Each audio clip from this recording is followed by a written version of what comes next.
Le silence n'est jamais neutre dans le Sahel. Il pressurise l'air avant l'orage comme une main invisible sur les côtes. En 2023, les caméras ont salué les derniers convois français quittant Naam. Les plateaux ont parlé de histoire et de chapitres clos, récits d'une fin proclamée. Mais Ibrahim Traoré, penché sur des cartes sans tambour, a vu une absence qui se déplaçait, un retrait qui se refermait, des points rouges s'alignant loin des gros titres.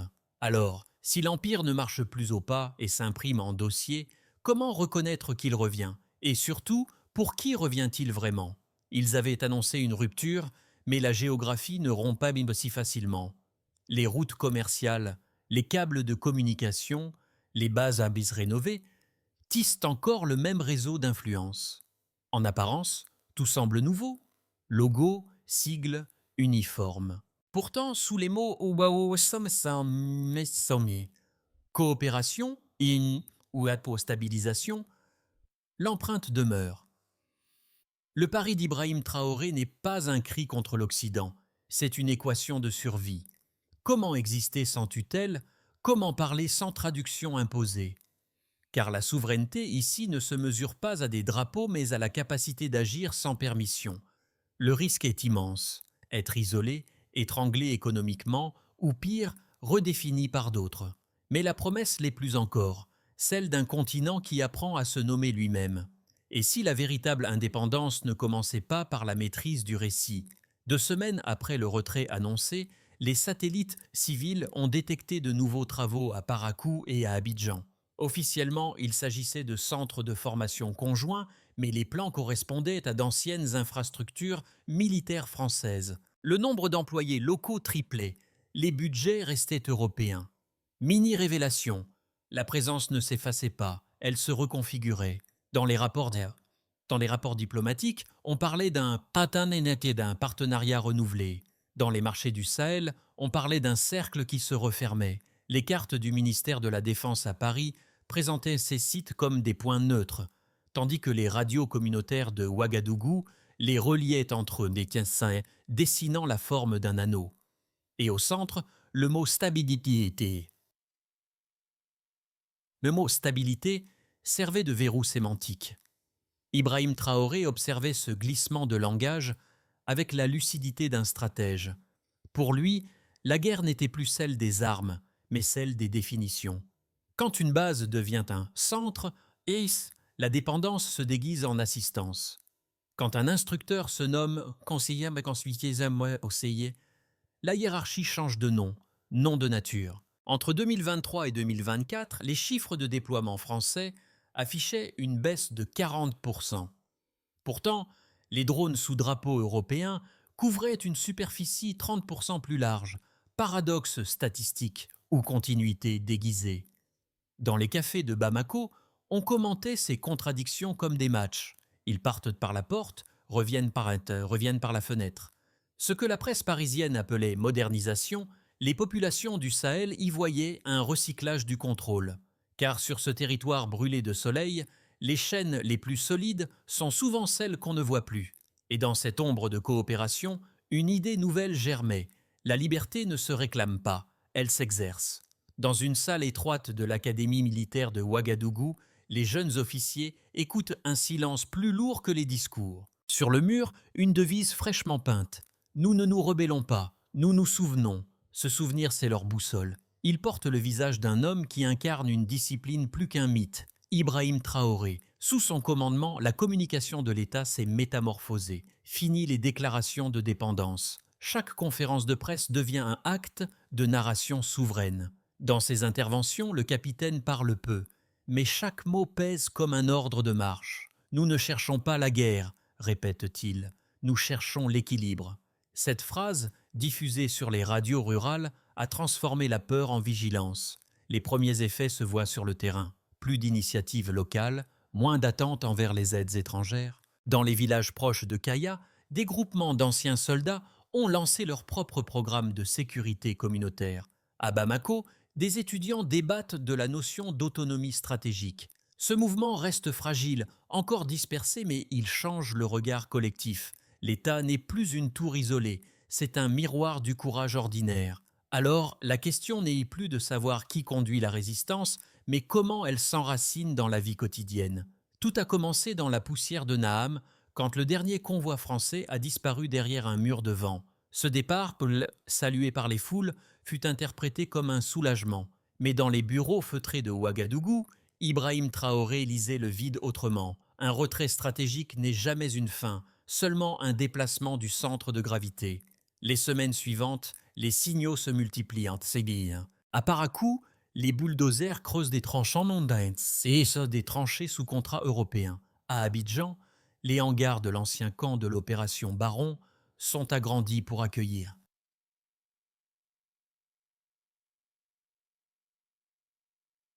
des avions à réaction. À Dakar, une plaque fraîchement vissée remplace le mot base par centre régional de stabilité. Sur le papier, rien d'inquiétant. Sur le terrain, tout semble familier. Les habitants observent, les routes se ferment la nuit, les drones planent bas, sans bruit, les cartes locales se couvrent en dehors de points rouges, les autorités parlent de coopération, les bergers parlent d'encerclement. Puis vient le point culminant, le discours du président burkinabé diffusé un soir de tonnerre sans pluie. Nous pouvons pardonner l'ignorance, pas la trahison. Les mots claquent. En quelques heures, les ondes relaient le message jusqu'à Bamako et Niamey. Des manifestations s'improvisent. Des bougies s'allument sur les places publiques. Des affiches apparaissent. Souveraineté ou rien. La réverbération est immédiate. À Paris, les diplomates tempèrent. Nous respectons la souveraineté de nos partenaires. Mais les câbles confidentiels révèlent autre chose. Renforcement de la surveillance, aide sécuritaire réactivée, échange accru avec Bruxelles. Derrière la façade du retrait, une toile se retisse. Dans les campagnes du Sahel, la méfiance devient système d'alerte. Les commerçants notent entre les vols nocturnes, les cultivateurs signalent les drones. L'État collecte, compile, réagit. L'armée, encore modeste, privilégie la mobilité. Les populations, désormais actrices, transforment la vigilance en stratégie. Ibrahim Traoré incarne cette mutation. Non pas le chef autoritaire que dépeignent certains médias, mais le catalyseur d'une conscience. Il comprend que la bataille ne se joue plus dans le sable, mais dans le récit. Chaque reportage, chaque graphique occidental, redessinant le Sahel comme zone instable, devient une balle symbolique. Sa réponse, occuper le terrain narratif, affirmer une autre lecture. Sous sa houlette, les radios locales diffusent des programmes sur la souveraineté économique. Les écoles adaptent leurs cours d'histoire. Les artistes peignent des lions sans chaîne. C'est discret, patient, obstiné. Une lente reconquête du sens. Et lorsque la poussière retombe, un constat s'impose. La vraie ligne de front n'est plus entre armées, mais entre visions. La réverbération se transforme en onde durable. Dans le Sahel, chaque mot devient position, chaque silence devient résistance. En 2022, la présence française en Afrique comptait environ 500 soldats. En 2024, ce chiffre est tombé à 1700, soit une baisse d'environ 67%. Mais dans le même temps, les heures de vol de drones sous mandat européen ont augmenté de 45%. Ces trois chiffres racontent une vérité simple. Le retrait apparent masque une expansion technologique. La France n'a pas quitté le terrain. Elle a simplement changé de forme. Le modèle n'est plus celui des bots sur le sol, mais celui des capteurs dans le ciel. Les cartes de coopération remplacent les drapeaux, les accords bilatéraux remplacent les garnisons. Pour Ibrahim Traoré, cette mutation illustre la nouvelle phase d'un contrôle invisible, plus discret, plus précis, plus durable. Dans les rapports économiques, d'autres courbes confirment la tendance. Les contrats de défense attribués à des consortiums européens dans la région du Sahel ont augmenté de 30% entre 2023 et 2024. En parallèle, les investissements dans les infrastructures énergétiques locales, eux, ont chuté de 25%. Chaque euro transféré d'un secteur à l'autre mesure une hiérarchie implicite, sécurité avant développement, surveillance avant autonomie. Les observateurs indépendants notent aussi la montée d'un écosystème de dépendance. Sous couvert d'assistance technique, les partenaires étrangers détiennent les codes sources des systèmes de communication et de cartographie, une forme d'occupation numérique. Traoré l'exprime sans détour. Quand les données ne nous appartiennent plus, la souveraineté devient fiction. Dans les universités africaines, les chercheurs parlent désormais de colonialisme algorithmique. L'expression choque, mais elle révèle un déplacement des frontières. Là où jadis les armées imposaient leur présence, les flux de données transmindinise maintenant et des limites économiques et politiques. Les bases sont devenues des hubs, les hubs des nœuds et les nœuds des leviers. Le réseau s'étend non par conquête, mais par connectivité. Face à cette architecture mouvante, le gouvernement du Burkina Faso mise sur une approche double, nationaliser certaines ressources critiques et former des ingénieurs capables d'auditer les partenariats technologiques. L'objectif n'est plus d'interdire l'étranger, mais de reprendre le contrôle du code. Car le chiffre, ici, n'est pas neutre. Il raconte la bataille silencieuse d'une région cherchant à transformer la mesure en maîtrise. Et derrière chaque pourcentage se cache une question plus vaste. Combien de temps encore la liberté peut-elle s'exprimer dans un langage qui n'est pas le sien? Deux récits s'affrontent aujourd'hui autour du Sahel. Le premier, dominant dans les chancelleries occidentales, soutient que la présence militaire étrangère garantit la stabilité. Sans appui logistique, disent-ils, la région sombrerait dans le chaos. Les bases, les formations conjointes, les programmes d'appui seraient la digue contre la vague djihadiste. Le second récit, porté par les gouvernements du Sahel et incarné par Ibrahim Traoré, défend une lecture inverse. La dépendance sécuritaire est elle-même la source de l'instabilité. Tant qu'un autre écrit les protocoles, le territoire n'appartient qu'en apparence à ses habitants. Les défenseurs du premier point de vue invoquent les chiffres. Des milliers de civils sauvés, des routes rouvertes, des attaques réduites. Mais ces statistiques, souvent compilées hors du continent, omettent les effets secondaires, l'érosion de la légitimité locale, la confusion entre coopération et tutelle. Une sécurité importée, même efficace, finit par coûter plus cher qu'une insécurité assumée. Les partisans du second argument, eux, ne nient pas la nécessité de l'aide. Ils questionnent sa condition. Pour Traoré, la souveraineté n'exclut pas le partenariat, elle légalise. Nous n'avons pas besoin de tuteurs, mais d'alliés. Son raisonnement s'appuie sur un constat historique. Aucun pays n'a bâti sa stabilité sur la dépendance prolongée. Les analystes neutres parlent d'un équilibre impossible. Refuser l'aide, c'est risquer l'isolement. L'accepter, c'est prolonger la domination. Pourtant, le Sahel tente une troisième voie, redéfinir la coopération en la localisant. C'est la véritable épreuve du Stillman, admettre la part de vérité de chaque camp, puis construire au-dessus, car le danger n'est pas seulement extérieur. Il réside aussi dans la mémoire collective, celle d'une Afrique trop souvent décrite comme incapable de sécurité sans tuteur. La réfutation de cette idée ne se fera ni en slogan ni en armes, mais en institutions qui durent. Et c'est là que la vision de Traoré se distingue. Transformer la résistance en gouvernance, le milieu c'est la mue. À ce point du récit, tout change de rythme. Le ton, la carte, la peur. Ce n'est plus la France qui agit, mais le Sahel qui répond. Sous Ibrahim Traoré, la communication cesse d'être défensive. Elle devient offensive, culturelle, symbolique. Chaque discours présidentiel est pensé comme un code, chaque silence comme une stratégie. Là où les empires bâtissent des récits, le Burkina Faso fabrique des répliques. Dans les studios de radio rurale, les journalistes remplacent le mot instabilité par réajustement. Dans les universités, les étudiants traduisent les analyses étrangères avant de les déconstruire. L'effet est profond.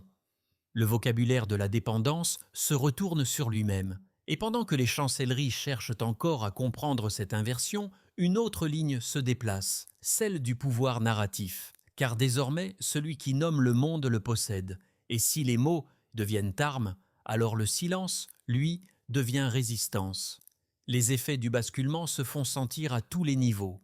Au niveau de l'État, au sein de l'administration burkinabé, les réformes s'accélèrent.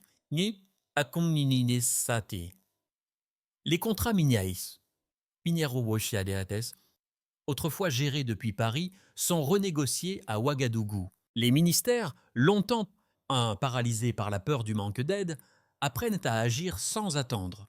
Sous l'impulsion d'Ibrahim Traoré, un mot d'ordre s'impose. Discipline avant drapeau. La souveraineté devient procédure. Contrôler les flux, tracer les ressources, mesurer les progrès. Chaque décision administrative est désormais considérée comme un acte politique. Du côté des entreprises, les petites sociétés locales profitent du vide laissé par les multinationales prudentes. Dans les zones minières du Nord, des coopératives d'anciens ouvriers rachètent les concessions. Les revenus restent modestes, mais circulent à l'intérieur du pays. L'économie apprend à respirer sans perfusion extérieure. Certaines firmes occidentales dénoncent une fermeture, mais d'autres y voient un marché à reconstruire sur des bases plus justes. La logique change, produire pour soi d'abord, exporter ensuite. Quant aux populations, dans les villages du centre, l'humeur a viré. Les gens ne demandent plus si les troupes étrangères reviendront. Mais comment eux-mêmes peuvent empêcher ce retour? Des comités citoyens surveillent les couloirs de ravitaillement, des associations féminines gèrent la logistique agricole.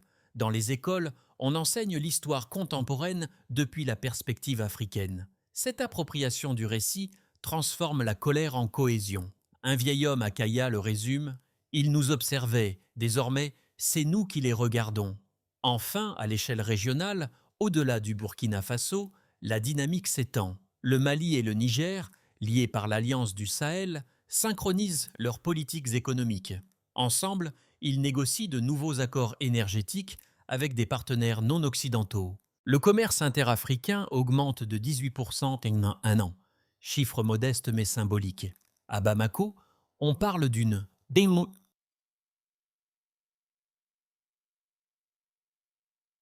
décolonisation par la logistique. À Niamey, les entrepôts rouvrent, les routes se réparent. Ce mouvement inquiète les vieilles puissances, mais il redonne souffle à la région. Pour la première fois depuis des décennies, les décisions majeures se prennent sans traduction. Les conséquences de cette autonomie émergente dépassent de la politique. Elles redéfinissent la psychologie d'un peuple.